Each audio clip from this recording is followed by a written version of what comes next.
Today we're going to be talking about the 3 Feng Shui tips that you're going to need to know to transform your home and you in the new year.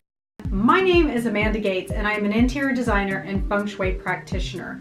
I help people create designs that are energy aligned. If you don't trust the vibe and get that energy right, there's no amount of pretty that's going to fix that. And that's where I come in. I'm an expert in interior design and I'm an expert at energy. And what I can do is come in and align your space to get the energy right so it elevates the pretty. It elevates the interior design so that you get it right every time. Are you ready? Let's do this.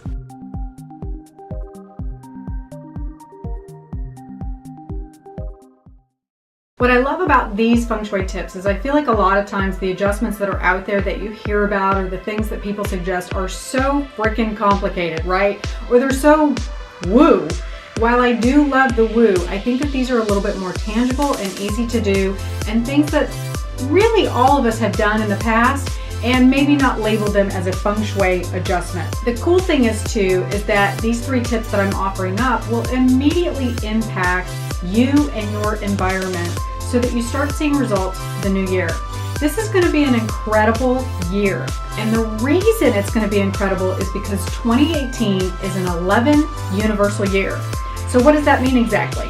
Well, if you take 2018 and add it up, 2 plus 0 plus 1 plus 8, what do you get? You get an 11.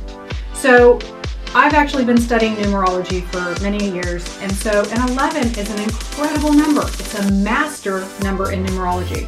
And so the 11 is all about creating a portal. This is where we connect to our divine, and it also is where we connect to our purpose. This is important because for all that stuff that we've been pushing down and pushing away and, I don't know, maybe not paying attention to what's right there that we need to be, paying attention to, that's our calling. That's our purpose.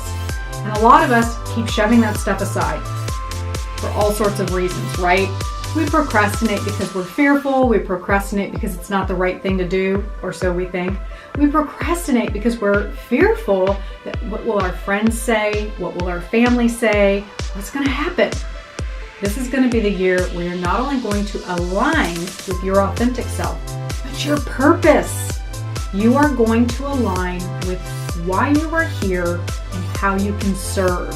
And one of the things that's so important about really aligning with your purpose is that you can't forget about your environment. Your environment has an overall effect on your health and well-being. That's why I'm a floor plan reading expert.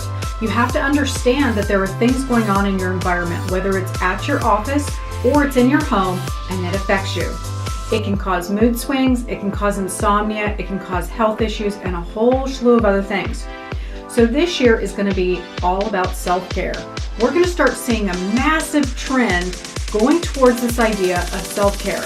Now in the past, what we've seen a lot of things really push towards is this push, push, push, and being really productive, which in our culture means that if you're not busy, you're not productive.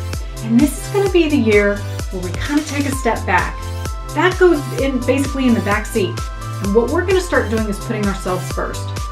Woo! What a concept, right? Especially as women, we rarely do that.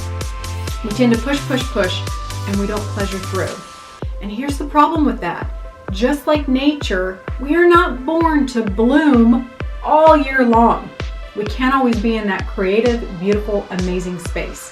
It's not that you can't achieve that, but you're not meant to be there all the time. And in our society, we really push and are led to believe that that's where we need to be, that we constantly need to be producing, we constantly need to be creative. And this is going to be the year.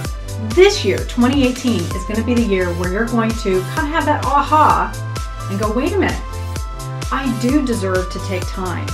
I'm worthy of slowing down and having a moment. And rather than feeling guilty or feeling shame for, wanting to get a pedicure, maybe going to get a massage, even if it's just to sit down and read a good book, this is going to be the year that it's going to be okay to do that.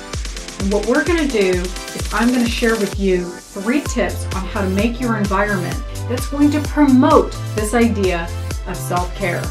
It's going to promote change in your environment, and it's going to help boost your chi. Not only do I give you 2 fantastic tips on how to increase your own environment for this amazing new year, but I also give some fantastic tips on things that you can do for your own personal chi. Because you gotta remember, they go hand in hand. Are you ready? Let's do this. Click on the link below to get more information about my top 3 tips to better your environment in the new year. And don't forget to subscribe. I'd love to have you on here so that you get updates every time I put up a new video. All right, everyone, Happy New Year.